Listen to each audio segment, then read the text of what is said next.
ناظرین کرام، S T travels میں ہمارے ہم سفر ساتھیوں، آج جس موضوع پر یہ ویڈیو ہم آپ کو پیش کرنے جا رہے ہیں، اس کا تعلق ہڑپا اور موہنجو داڑو کی قدیم تہذیبوں سے ہے۔ اللہ تبارک و تعالی قرآن مجید فرقان حمید میں فرماتا ہے، اور ہم نے کتنی ہی بستیاں ہلاک کر دیں جو اپنی معیشت میں اترائی ہوئی تھیں، سو یہ ہیں ان کے گھر جو ان کے بعد بہت کم آباد ہوئے، اور ہم ہی وارث ہونے والے تھے۔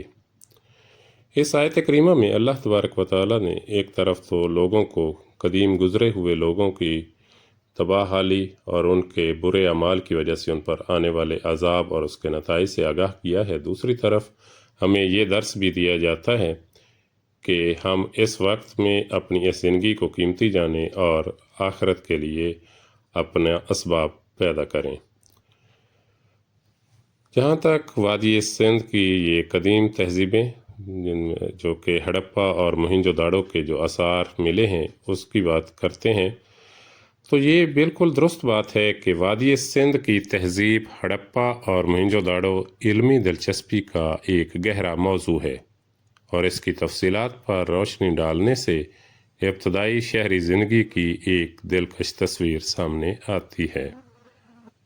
یہاں ایک وسیع تر جائزہ پیش کرتے ہیں۔ جہاں تک اس کی جغرافیائی وسعت کا تعلق ہے تو وادی سندھ کی تہذیب ایک غیر معمولی طور پر وسیع علاقے پر پھیلی ہوئی تھی، جو مغرب میں بلوچستان سے لے کر مشرق میں اتر پردیش تک اور شمال میں افغانستان سے لے کر جنوب میں گجرات تک پھیلی ہوئی تھی۔ یہاں پر جس گجرات کا ذکر کیا جا رہا ہے یہ بھارتی گجرات ہے۔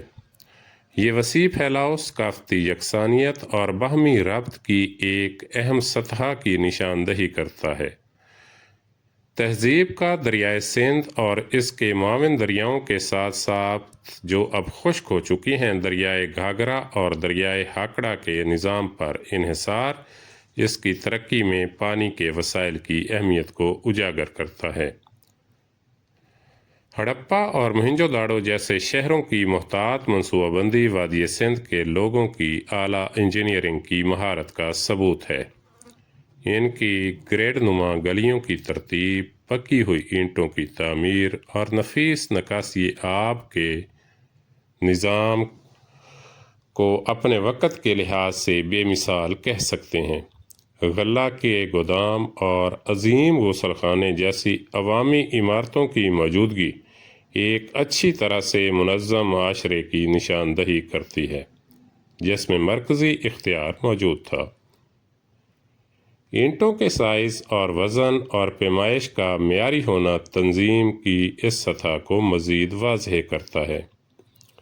جہاں تک ان کی معاشی سرگرمیوں کا تعلق ہے تو زراعت وادی سندھ کی معیشت کی ریڑھ کی ہڈی تھی، اور آبپاشی کی نفیس تکنیکوں کے ثبوت بھی موجود ہیں۔